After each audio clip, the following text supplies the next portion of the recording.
नमस्कार दोस्तों, स्वागत है आपका आपके अपने YouTube channel exam Guru tips and tricks में। दोस्तों आज हम railway science special practice set number 43 यानी कि 43 करने वाले हैं। धीरे धीरे हम आगे बढ़ रहे हैं एक एक करके, और 50 वीडियो तक आपका बायोलॉजी चलेगा। उसके बाद बहुत सारे लोग बोल रहे थे आप बायो कराते हैं, तो ठीक है, बायो के 1000 क्वेश्चन हो जाएंगे आपके किरण पब्लिकेशन के बुक के।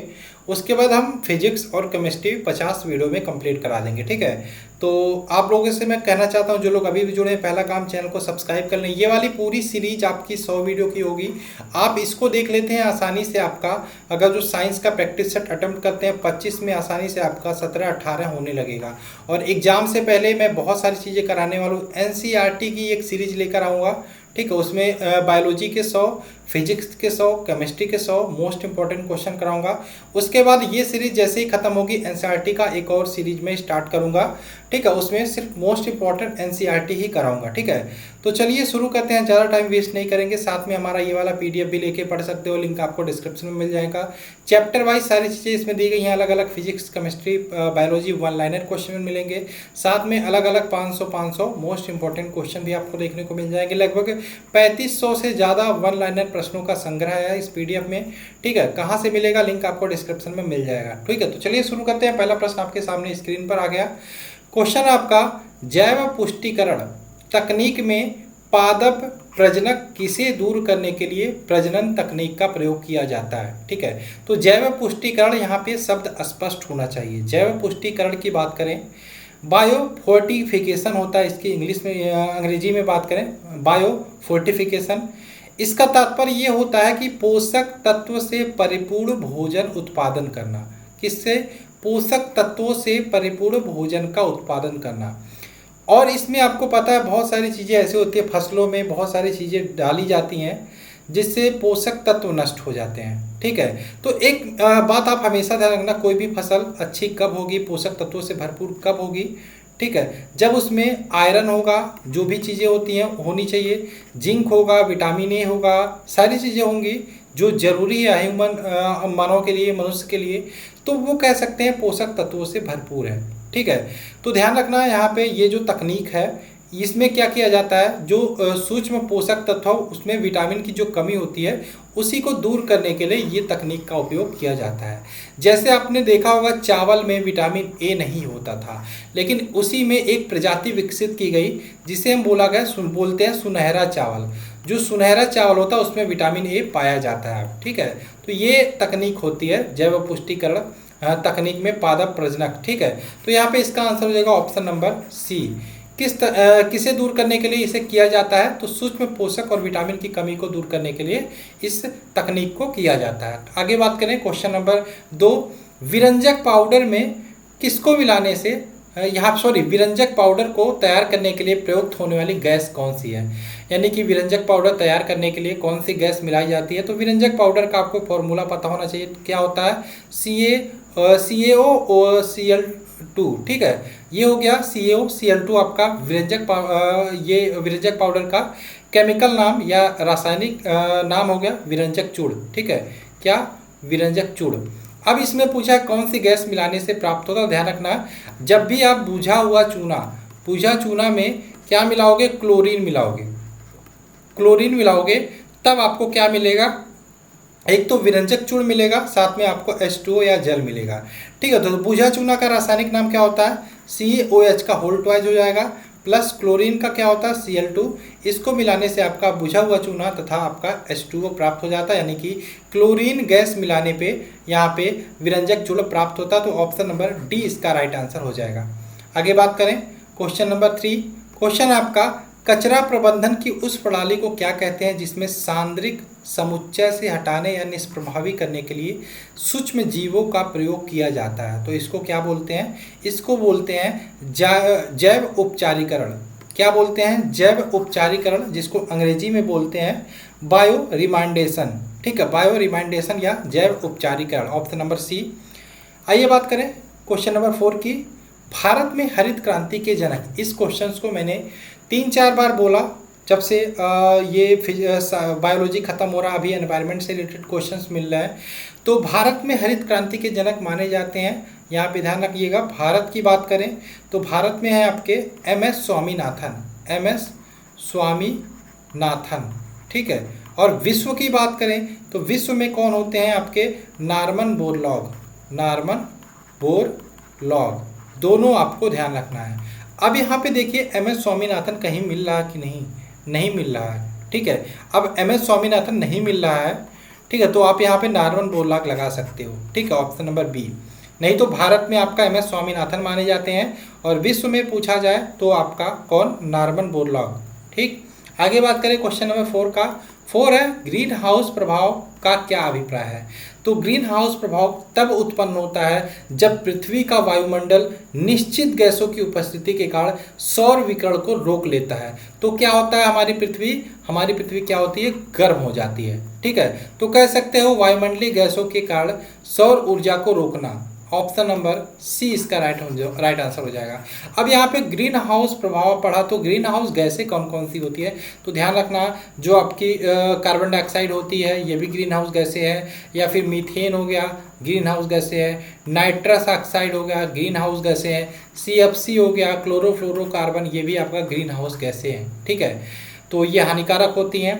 नेक्स्ट बात करें, हमारा क्वेश्चन नंबर 6 है, शहद जिसमें शक्कर की उच्च सांद्रता पाई जाती है सड़ता नहीं क्योंकि।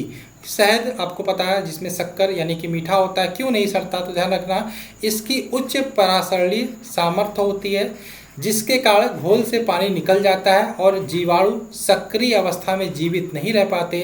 इस कारण से जो आपका शहद होता है वो सड़ता नहीं है। ऑप्शन नंबर सी यहाँ पे इसका राइट आंसर हो जाएगा। आगे बात करें, क्वेश्चन नंबर आपका 7 है, ग्लोबल वार्मिंग में निम्नलिखित में से क्या परिणाम अपेक्षित है। समुद्री स्तर में वृद्धि, फसलों में बदलाव, तटरेखा में बदलाव, सभी विकल्प यहाँ पे राइट आंसर हो जाएगा। ग्लोबल वार्मिंग में सभी विकल्प यहाँ पे सही हो जाएगा, ऑप्शन नंबर डी। यहाँ पे ये वाला टेलीग्राम ग्रुप है, इसको जरूर ज्वाइन कर लीजिएगा, ठीक।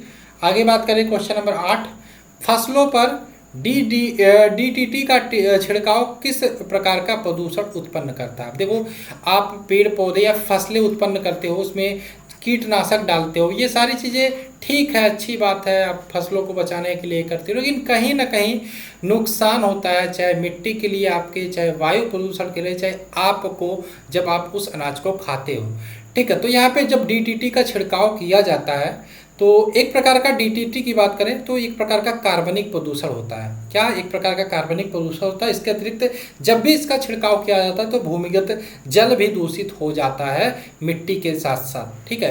तो यहाँ पे मृदा और वायु, यहाँ पे आप कह सकते हो वायु तथा जल यहाँ पे दोनों दूषित हो जाएगा, ठीक है, DDT का छिड़काव करने से, ऑप्शन नंबर डी। नेक्स्ट बात करें, क्वेश्चन है आपका, वातावरण में क्लोरोफ्लोरोकार्बन CFC जिसको बोलते हैं कि उत्सर्जन पर प्रतिबंध लगाने का प्रथम प्रोटोकॉल कहाँ साइन किया गया। तो ये था आपका मॉन्ट्रियल प्रोटोकॉल। मॉन्ट्रियल प्रोटोकॉल की बात करें, कनाडा के मॉन्ट्रियल शहर में 1987 को ये साइन किया गया, ठीक है। मॉन्ट्रियल प्रोटोकॉल CFC यानी क्लोरोफ्लोरोकार्बन को के उत्सर्जन को कम करने के लिए साइन किया गया। आगे बात करें, क्वेश्चन नंबर 10 है आपका, जैव प्रबलीकरण से क्या तात्पर्य है।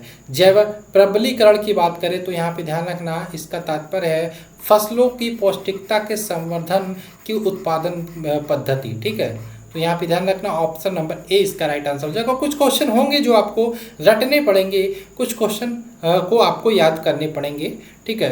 नेक्स्ट बात करें, क्वेश्चन नंबर 11 है आपका, अगर कचरा पीने के पानी में मिल जाए तो कौन सी बीमारी हो सकती है। तो टाइफाइड हो सकती है। टाइफाइड की बात करें किससे होता है, तो आपका दूषित भोजन दूषित जल से होता है। और इसमें कौन सा जीवाणु जिम्मेदार होता है, तो ध्यान रखना सल्मोनेला टाइफी नामक जीवाणु, ऑप्शन नंबर 20 का राइट आंसर हो जाएगा। आगे बात करें, पौधों के लिए प्राथमिक पोषक तत्वों के रूप में, यहाँ भी एक ट्रिक याद रखना, जब भी पौधों के प्राथमिक पोषक तत्व पूछे, NPK, N से हो गया नाइट्रोजन, P से हो गया फास्फोरस, K से हो गया पोटेशियम। नाइट्रोजन, फास्फोरस और पोटेशियम इसका राइट आंसर होगा, option number A, nitrogen, phosphorus और पोटेशियम। आगे बात करें, क्वेश्चन नंबर 13, पेड़ों के कतारों के बीच फसल उगाने को क्या कहते हैं। तो पेड़ों के कतारों के बीच अगर जो आप फसल उगाते हैं तो उसको बोलते हैं तोंगिया प्रणाली। क्या बोलते हैं, तोंगिया प्रणाली, ऑप्शन नंबर सी इसका राइट आंसर होगा, तोंगिया प्रणाली। नेक्स्ट, जीवाश्म या फॉसिल्स, जीवाश्म या फॉसिल्स के अध्ययन को क्या कहते हैं? तो जीवाश्म या फॉसिल्स के अध्ययन की बात करें तो पैलेंटोलॉजी बोलते हैं। क्या बोलते हैं? पैलेंटोलॉजी, पैलेंटोलॉजी जिसको बोलते हैं जीवाश्म विज्ञान। क्या बोलते हैं? जीवाश्म विज्ञान या पैलेंटोलॉजी। ऑप्शन नंबर डी इसका राइट आंसर होगा। क्वेश्चन नंबर 15 की बात करें, सौर ऊर्जा का अधिकतम यौगिकरण किसके द्वारा होता है? सौर ऊर्जा का अधिकतम उपयोग या यौगिकरण किसके द्वारा होता है? हरे पौधों के द्वारा, हरे पौधों के द्वारा। ऑप्शन नंबर डी इसका राइट आंसर होगा। नेक्स्ट बात करें क्वेश्चन नंबर 16, जैव अवक्रमणीय अवशिष्ट को किसकी सहायता से उपयोगी पदार्थों में बदला जाता है? तो ये ध्यान रखिएगा, किसकी सहायता से बदला जाता है? जीवाणु की सहायता से। किसकी? जीवाणु की सहायता से। नेक्स्ट बात करें क्वेश्चन नंबर 17, दिसंबर 1984 में भोपाल में गैस आपदा के समय भोपाल गैस त्रासदी के बारे में आपने सुना होगा। किस गैस का रिसाव हुआ था? ये सारे क्वेश्चन एनवायरनमेंट से रिलेटेड है, एनवायरनमेंट सेक्शन बहुत इंपॉर्टेंट है। तो भोपाल में 1984 में एक गैस लीक हुआ था, एक फैक्ट्री थी जिसको बोलते हैं union carbide factory. Union carbide यहाँ पे फैक्ट्री थी, यूनियन कार्बाइड फैक्ट्री, यानी कि इनका पूरा नाम था जो फैक्ट्री थी यूनियन कार्बाइड इंडिया लिमिटेड। इसमें गैस लीक होती है जिसका नाम था मिथाइल आइसोसाइनेट। रात में ये गैस लीक होती है मिथाइल आइसोसाइनेट, और सुबह तक लगभग ये पता चलता है कि इससे लगभग 5 लाख लोग, क्या बोला मैंने, 5 लाख लोग प्रभावित होते हैं और करीब 10,000 से ज़्यादा लोग मारे जाते हैं। ठीक है, तो बहुत फेमस है, बहुत ये दुखदायक था। ठीक है, फिर भी चलिए ठीक है, इसको आपको पढ़ना है, एग्जाम के बेसर भी उसे इम्पोर्टेंट है। तो कौन सी गैस लीक होती? Methyl isocyanate. Option number A, union carbide India limited factory, methyl isocyanate leak हुई थी, 5 लाख से ज़्यादा लोग प्रभावित हुए थे और लगभग 10,000 से अधिक लोगों की जान चली गई थी। एक प्रकार से जहरीली गैस है मिथाइल आइसोसाइनेट। क्वेश्चन नंबर 18 की बात करें, क्योटो प्रोटोकॉल, हर सेट में ये वाला क्वेश्चन आ रहा है। क्योटो प्रोटोकॉल, मॉन्ट्रियल प्रोटोकॉल, इसका उद्देश्य क्या था? क्योटो प्रोटोकॉल की बात करें, इसका उद्देश्य था ग्रीन हाउस गैसों के प्रभाव को कम करना। ठीक, option number D. Kyoto Japan का एक शहर जहाँ पे ये साइन की गई थी डील। ठीक है, नेक्स्ट बात करें, निम्नलिखित में से किसे तालाबों और कुओं में छोड़ना मच्छरों के लिए नियंत्रण में सहायक है? इस क्वेश्चन को भी हम कर चुके हैं। गैम्बोसिया नामक एक फिश होती है, मछली होती है, जिसको हम ये ज़्यादातर साफ पानी में रहने वाली मछली है, और इसको जब हम पानी में छोड़ देते हैं तो जो मच्छरों का लार्वा होता है इसको ग्रहण कर लेती है, खा लेती है, जिससे मच्छर उत्पन्न ही नहीं होते हैं। तो gambusia fish, option number C इसका राइट आंसर होगा। नेक्स्ट आपका मॉन्ट्रियल प्रोटोकॉल का मुख्य उद्देश्य क्या था? तो मॉन्ट्रियल प्रोटोकॉल की बात करें, मुख्य उद्देश्य था ओजोन परत का संरक्षण करना। ठीक, तो आशा आपको ये वीडियो पसंद आई होगी, सारे क्वेश्चन अच्छे लगे होंगे। हम आपसे एक गुजारिश करेंगे, बस एक रिक्वेस्ट करेंगे, आपसे एक गुरु दक्षिणा चाहेंगे कि कम से कम 5 लोगों को वीडियो शेयर जरूर करो और लाइक कर दिया करो हर वीडियो। ठीक है, और नए हो तो सब्सक्राइब बेल आइकन क्लिक कर लेना, और अपना स्कोर हर वीडियो में कमेंट करके बताओ कि आप कितना क्वेश्चन सही अपने मन से कर रहे हो। ठीक है, तो चलिए मिलते हैं नेक्स्ट वीडियो में। जय हिंद दोस्तों, जय भारत।